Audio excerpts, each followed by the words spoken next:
tardes amigos, hoy vamos a ver 10 lanzamientos de megabarcos transatlánticos y cruceros al agua, mientras les explico unos cuantos datos curiosos de este proceso.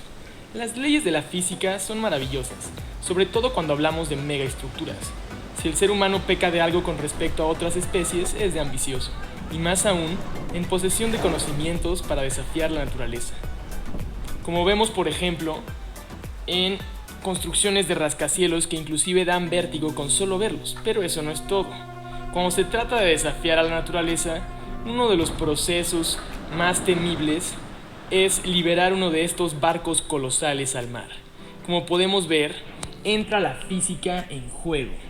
Son muchísimos los cálculos que se tienen que realizar para que estas enormes bestias metálicas puedan entrar en flotación al agua.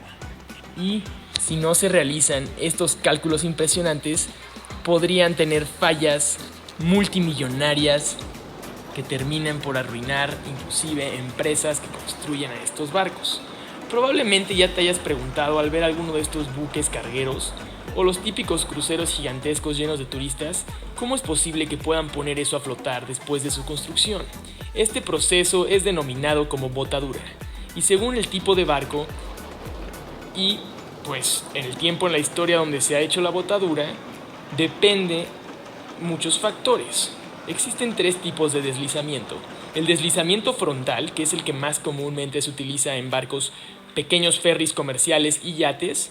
La flotadura con dique seco, que es lateral. Y la tercera es la más impresionante, la que pudimos comprobar en estos videos. La botadura mecánica. Y si tú te lo estás preguntando, al igual que nosotros, ¿cómo es posible que con la tremenda fuerza que llevan los buques queden estables en cuestión de segundos? ¿Cómo es posible que suceda esto? Que se dejen de mover en simplemente unos 2 minutos, después de tirar un monstruo colosal de más de 300.000 toneladas.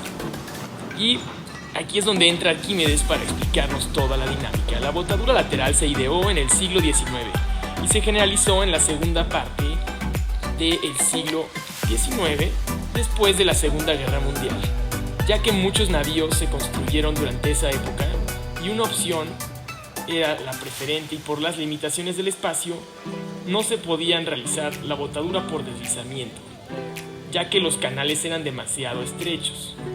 Y como vimos en el video, se tiene el riesgo de que al realizar la botadura el mismo buque choque contra una de las paredes del canal, creando daños irreparables e irreversibles hacia el barco. Existen también mecanismos como la cama de deslizamiento, que está constituida por 2 barras de acero gigantescas y muchos mecanismos de madera que permiten al barco ser deslizado como un cuchillo en mantequilla. De este modo, la pendiente que conforma el deslizador deberá de ser la suficiente para que el navío se pueda deslizar durante la botadura. Para que esto sea así y el procedimiento se dé con éxito, es claro que son necesarios muchos cálculos, como ya mencioné anteriormente, constantes revisiones, así como el ajuste del barco dentro del dispositivo de deslización, ya que de otra manera se pueden correr errores demasiado caros, como los que estamos viendo en el video. Se juega con el equilibrio dinámico entre el peso y el razonamiento de empuje al agua para que la caída del barco se haga con la inclinación y fuerza exactos, no mayores que podrían causar que el barco caiga de manera lateral y se hunda, sino simplemente el impulso necesario para que entre en una inclinación gentil y de manera inmediata se coloque en posición vertical. Los fatídicos errores de cálculo, como hemos visto, se tratan de una operación la cual los cálculos para ajustar a los elementos que intervienen en el deslizamiento son fallidos. Y por supuesto, la gente quizás muchas veces olvida la marea y no la toman en cuenta, lo cual también puede ser fatídico para el barco. En el caso de la botadura lateral y frontal, conllevará además de manera habitual una serie de procedimientos sobre la estructura interna del buque, como apuntalar parte de la zona de la proa. No obstante, pese a todos los esfuerzos, a veces se cometen errores, y en este caso las consecuencias pueden ser fatales. Así como lo hemos visto, La prueba de estos errores del cálculo son las botaduras fallidas que en algunos casos han pasado a la historia. Un ejemplo de ellos es el barco HMS Albion, el 21 de junio de 1898. Se conserva un fragmento del proceso, el cual pueden buscar en otros videos. Es un video en blanco y negro en el cual se aprecia cómo este magnífico barco pues cae muy mal y se hunde de inmediato. Aquí anexo algunas fotos a continuación.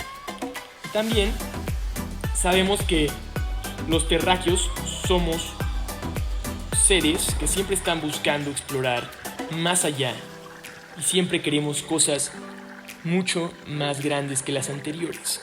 Es por ello que desde el año 2004, cuando se creó el buque Queen Mary II, el barco más grande y lujoso del mundo, también se instituyó un sistema con el cual se puede medir el peso de estos barcos. Su reinado, también conocido como Voyager of the Seas, fue votado como el más grande del mundo y poco después le echaría del podium el Freedom of the Seas, de la empresa Royal Caribbean. Este buque fue creado en 2009 y dentro de un proyecto que la empresa denominó Proyecto Génesis, puso en el océano a dos hermanos gemelos. Uno recibió la botadura en el nombre Oasis of the Seas y su gemelo Allure of the Seas. Lo que son dos cosas, a pesar de haber sido creados como dos gotas de agua, no salieron iguales. Las mediciones de la NASA confirmaron que el Allure era 5 centímetros más largo que su hermano, ganándole en longitud, pero no en peso, porque en peso ganó el Oasis. Ambos son enormes ciudades flotantes. El peso de estas grandes ciudades flotantes llega a alcanzar hasta las 200.000 toneladas, y en cualquier caso, con la capacidad de albergar hasta 6.000 personas cada uno de estos. Por otra parte, también podemos ver cómo se pesan estas colosales máquinas, tomando en cuenta que no existe una báscula que pueda pesar tan grandes cosas. Se tienen que utilizar fórmulas matemáticas y cálculos que permitan estimar el peso de estas bestias colosales. Todos los procedimientos de proyectar buques para establecer las dimensiones principales del barco precisan conocer el desplazamiento del buque. Por tanto, una de las primeras tareas que se le presentan al ingeniero naval es el cálculo del desplazamiento, o sea, el peso del buque, que, como ya se sabe por el principio de Arquímedes, es igual al peso del agua desplazada por el contenido del buque más el peso total del buque. Para poder calcular el desplazamiento inicial se debe partir de información de un buque similar y según disponga o no de un buque base, para existir dos itinerarios. Esto significa que cuando se crea un buque se le debe de estar comparando con otro buque de tamaño similar que se haya creado antes. De no ser así, como lo fue con el Allure of the Seas, se debe de instituir un nuevo sistema de peso y desplazamiento. Hay un sistema que se ha venido creando que significa desplazamiento es igual a peso del buque por PR, o sea, el peso de la rosca. Se refiere como a la suma de todos los pesos del buque. Una vez que esté listo para navegar, se excluye la carga y el pasaje y la tripulación del cálculo del peso, pero igual estos influyen dentro de los cálculos de agarre y coeficientes de fricción del mismo barco. El peso muerto suele ser un dato del proyecto, o al menos así será la carga útil y autónoma.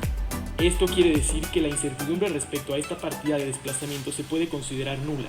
No sucede lo mismo con la otra partida del peso de la rosca, ya que no se conoce exactamente hasta la puesta al flote del buque. Es preciso saber que todos los cálculos de peso de buques son inexactos, ya que entran muchas variables dentro de ellos. Por ejemplo, en el peso muerto se toma en cuenta la carga útil, los consumos, la tripulación y el pasaje y los percheros. Los centros de gravedad son fácilmente calculables teniendo en cuenta los centros de gravedad específicos de los espacios donde se ubican. Tomando en cuenta lo anterior, sabemos que los métodos de peso estimado se consideran estimaciones todas las partidas y pesos coordenadas del centro de gravedad obtenidas con anterioridad al desarrollo de dicho barco.